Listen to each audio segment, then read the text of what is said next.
congressman term, it would be director term.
All the way up to the top. And we put the tube on top and the bollard up there.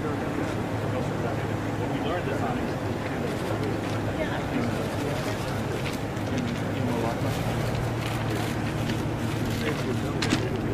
and you can see with the tube, a lot of it goes through.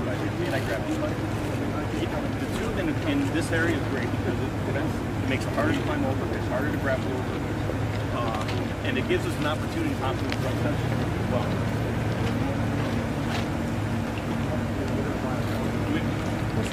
We have to clean over maybe.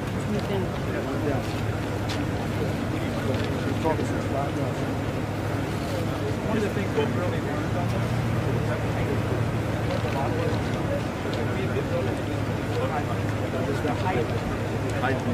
meant huge mental change from 18. These are all 30 feet. 30, 20, at least 25 to 30. 30 feet is very effective.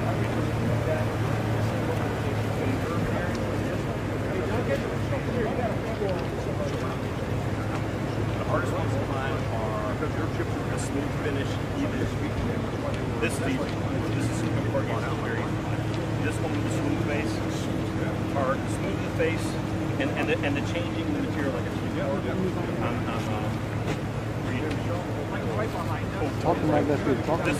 this one overall, because of the change in material, this is all stuff that sheet steel, very smooth surface. Very effective surface. I can't move it. Well, this is the galvanized. Good exercise.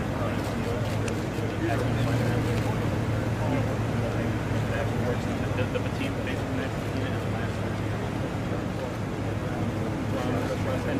and it actually takes the distance. We go to 6x6 material steel. This is purely terrible. You don't know what to do. Everybody's like, this is a little bit rough up until they get steel. So when they get the steel, not only is it smooth, but it's transition. It's easy to come up with a solution to find one. When you then get that midway up a change, and then another change, it makes it harder for them to adjust.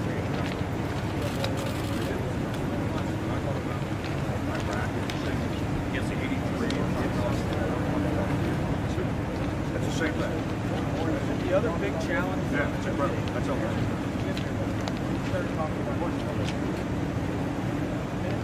I can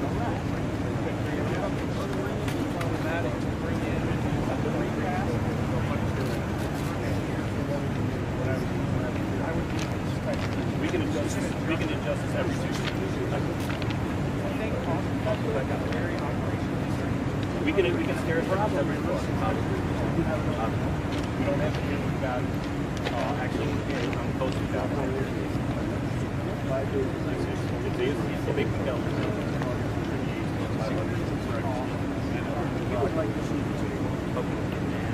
Well, up to about here, and then we put steel.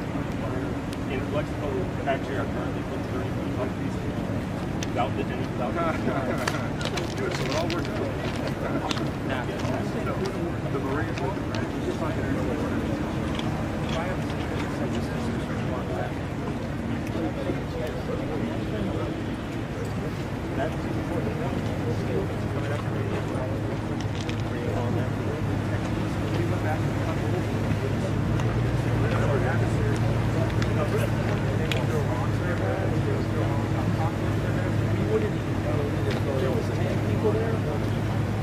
if I can see through it, I actually have to make people right to the south side of my if I see the problem, I can call it and address it before it goes out. Right now, we don't know what's behind that single fence on the bring on the border itself.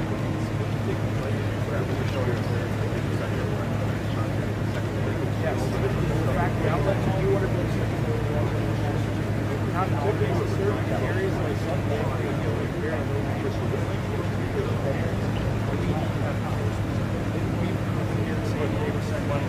I have some pictures I can show you. We've burned it here in San Diego.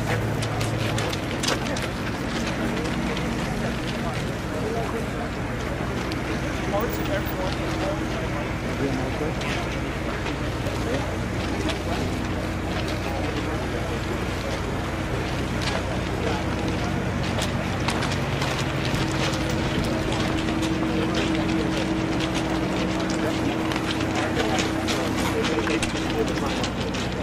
One benefit underneath it is that see wall is modified off electrical, and I can put this spring level in aggregate, and I can put this on top. So if we are going to do a secondary out of concrete, this is the most flexible. You'd like to step it every 5 feet as well.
So we're looking at the wall and the wall systems, and we have a lot of them. And this gentleman, who's a real expert, you've been doing this how long? 25 years, sir.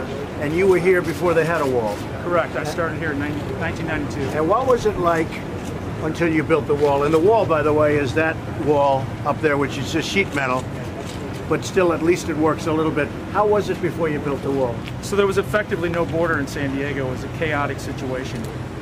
This fence behind me, it was made out of scrap metal that the military wasn't using, that we set in place to really just delineate the border once again. You needed something. And it changed our environment. We went from, we decreased the illegal cross-border traffic by 95% with that fence and the roads and the lights and the technology. So that's 95% with a scrap metal wall that they just put together with excess material. And it worked 95%. And that wall they can get over very easily. These walls they can't. But you know, for the people that say no wall, if you didn't have walls over here, you wouldn't even have a country. You wouldn't even have a country. And by the way, the state of California is begging us to build walls in certain areas. They don't tell you that. And we said, no, we won't do it until we build the whole wall. But there are certain areas, as you know, where they're really wanting us to build a wall. And because the people are complaining, people are pouring in. So, you know, they don't talk about that. Do you have a preference here, sir? Well, I do have a preference. The problem is you have to have see-through. You have to know what's on the other side of the wall. And I mean, a preference is something like that. The problem is you don't know what's on the other side of the wall. And if you don't know what's on, I mean, you could be 2 feet away from a criminal cartel and you don't even know they're there. Now, we have equipment to take care of that, X-ray equipment, etc. But if you're on that side of the wall, that's the hardest wall to scale. It's got a lot of assets. The problem is, tell them, what do you think about the importance of see-through? When I have a see-through wall, sir, I know what's approaching the border before it approaches. We have great partners in Mexico with the law enforcement on that side. I can call them for assistance. I don't get the opportunity to get ahead of a threat if I can't see it approaching. And what's the danger of not having the see-through? When the steel metal fence behind us, we learned from that, and back in the 90s, we went in and actually cut in ports where we could see on the south side. We found that smugglers were using the fence to hide behind. And they were either rocking our agents or they would acquire large groups of people or narcotics, and then they would just rush across the border quickly. Now, if you just have a pure fence, now that's a fence, a very sturdy fence. But coming up, I noticed, the first thing I noticed, look how many holes are in that fence. Now, they fix the holes, but it doesn't look very good. They just patch it with more fence. But you take a look at the fence, and it's a very powerful fence, not doing the trick, because they cut holes in it, and then they're patching holes all the time. I'm just looking, you have hundreds of holes cut in and patched. So the fence is not strong enough. It's not the right idea. But for those people, if you don't have a wall system, we're not going to have a country. There's a lot of problems in Mexico. They have a lot of problems over there. And they have the cartels. And the cartels, we're fighting the cartels. And we're fighting them hard. Nobody ever fought them like we fought them. I mean, we fight them hard. But the fact is, if you don't have a wall system, it would be bedlam, I imagine. It's very hard to control with just personnel, sir. It's a combination of all these. So we're looking at the walls where you have some really some see-through capability. If you don't have some see-through, it's a problem. So we'll take a look up here.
Congressman term, OMB director term.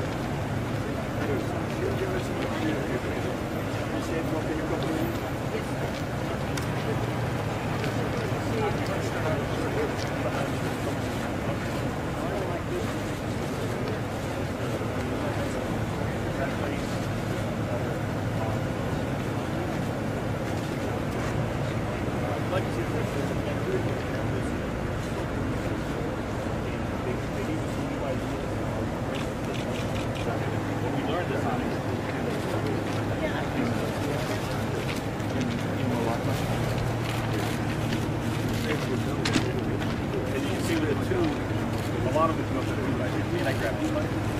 The tube in this area is great because it makes it harder to climb over, it's harder to grapple over, and it gives us an opportunity to hop to the front section as well.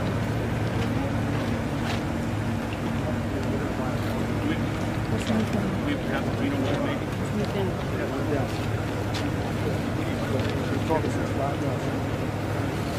One of the things we've really learned on this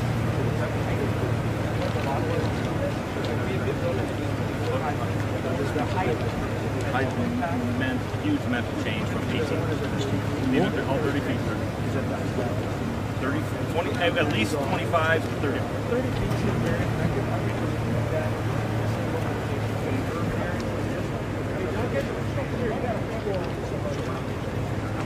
The hardest ones to climb are the smooth finish, even this is easy. This is super important. This one with the smooth face, or smooth the face, and the changing the material like it's Right behind us. Talking like that, dude. Talking.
I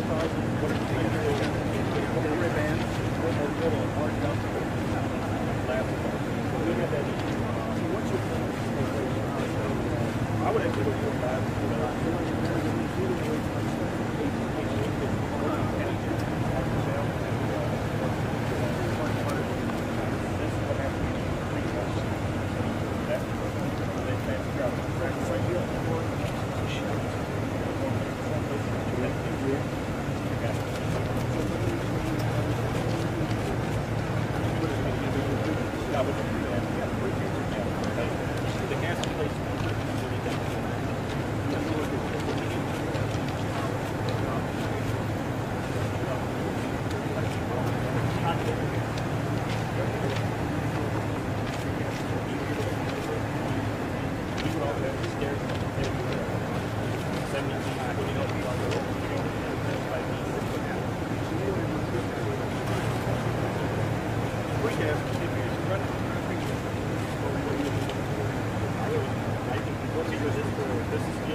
We would go all the way up to the top. We would put the tube on top, steel across, and the bollard up there.